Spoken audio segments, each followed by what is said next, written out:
সবাইকে বলে দিস ফিরবে আবার আওয়ামী লীগ, সবাইকে বলে দিস ফিরবে আবার আওয়ামী। কেন 20 মাস পর আবার আলোচনা আওয়ামী লীগ? শুধু রাজনীতি না বাস্তবতার চাপ। প্রায় 20 মাসে অনেক রাজনৈতিক পরিস্থিতি কিন্তু বদলাইছে, কিন্তু একটা জিনিস কিন্তু বদলায় নাই, উন্নয়ন। যে উন্নয়নের ধারা ছিল সে উন্নয়ন কি হচ্ছে? সেই পুরনো কিছু কাজগুলো হচ্ছে, যেমন সিরাজগঞ্জ হাটিকুমরুল মোড়ে ইন্টার এক্সচেঞ্জ মেগা চিত্র বাকি ছিল, এটা হচ্ছে। রূপপুর পারমাণবিক বিদ্যুৎ কেন্দ্র নতুন করে কি কোনো কাজ নিচ্ছে? গত 18 মাসে ইউনুস কি কোনো কাজ নিয়েছে? এটা নিয়ে কিন্তু আপনারা কথা বলেন না। আচ্ছা, এই যে আওয়ামী লীগের মধ্যে রাশেক রহমান অমুক সমুক অনেক কথা বলতেছে, রিফাইন আওয়ামী লীগ, রিফাইন আওয়ামী লীগ। শেখ হাসিনার নেতৃত্বে আপনাদের সমস্যা কোথায়? শেখ হাসিনা যদি বয়সে নেতৃত্ব দিতে পারে, আপনাদের সমস্যা? তৃণমূল শেখ হাসিনাকে চায়, আপনার কোনো সমস্যা আছে? তাহলে রিফাইন আওয়ামী লীগ, রিফাইন আওয়ামী লীগ। একটা কথা বলি, শেখ হাসিনা শেখ পরিবার ছাড়া এই মুহূর্তে বাংলাদেশের মানুষ কিছু ভাবছে না। কারণ কি জানেন? কারণ 18 মাসের ইউনূসের ক্রমাগত ব্যর্থতা এবং এই সরকারের, এই সরকার হয়তো যুদ্ধ পরিস্থিতির মধ্যে এসেছে, কিন্তু পাবলিককে কি কোনো মেসেজ দিতে পেরেছে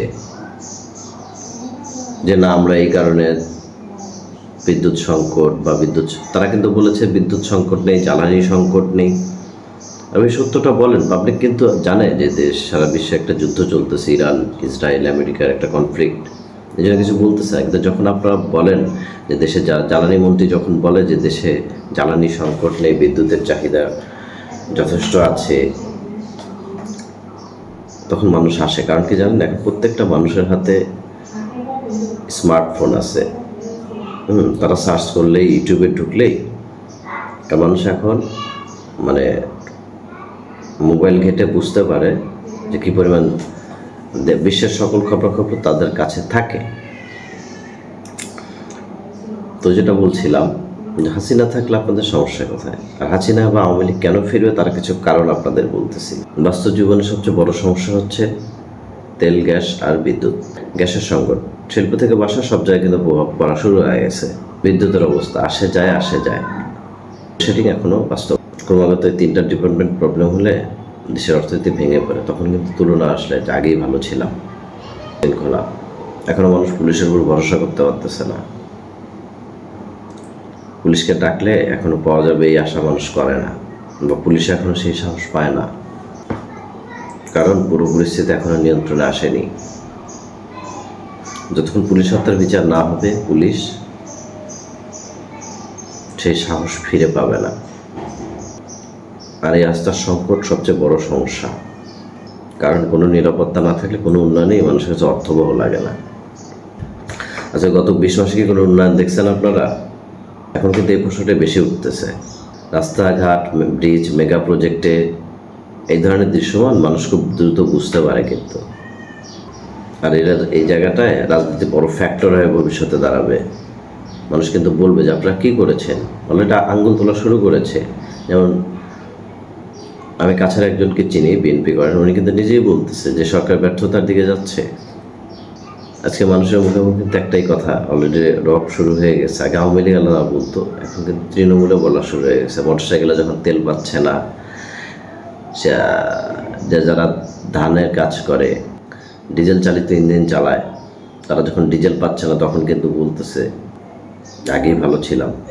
এদিকে আর আপনাদের একটা গোপন নিউজ দিই, যদিও এখন টপ সিক্রেট, সবাই জানে। সজীব জয় দিল্লিতে শেখ হাসিনার সাথে বৈঠক করতে আসতেছেন, এবং সেখান থেকে রিফাইন্ড আওয়ামী লীগ, আপনারা রিফাইন্ড আওয়ামী লীগ করেন না? রিফাইন্ড আওয়ামী লীগ শুরু হয়ে গেছে।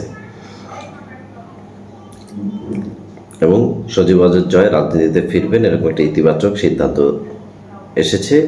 আগামীতে এটি হবে, রিফাইন্ড আওয়ামী লীগ দেখতে পারবেন, সেটা শেখ হাসিনার নেতৃত্বেই হবে। তাই আওয়ামী লীগের ভাইয়েরা ভয় পাওয়ার কিছু নাই, আগামীতে শেখ হাসিনার নেতৃত্বে হবে। এবং আওয়ামী লীগ, এই যে ইদানিং কিছু ফেসবুকে লেখা দেখি আওয়ামী লীগ ভরসার নাম হয়ে ফিরবে, আর আমি বলি কি আওয়ামী লীগ ভয়ঙ্কর রূপে ফিরবে। কারণ ভরসা বিএনপি জামাত এরা ভরসা করতে দিবে না। ভালোভাবে রাজনীতিকে আসলে পথ কখনো সুন্দর হয় না। আপনাকে শক্তিশালী হয়ে ফিরে, দুর্বল রাজনীতি তো কেউ সাধারণ মানুষ পছন্দ করে না। মানুষ সবসময় শক্তির পক্ষে।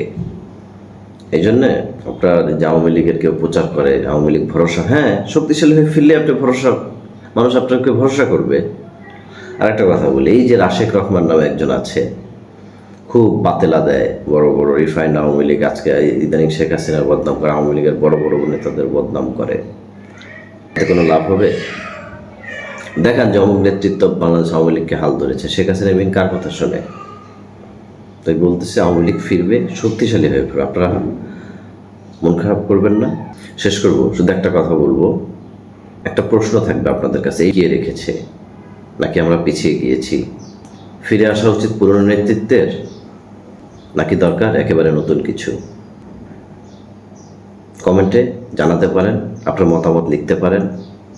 আওয়ামী লীগ কি ফিরতে পারবে, নাকি সরকার সঠিক পথে আছে? ধন্যবাদ, ভালো থাকবেন।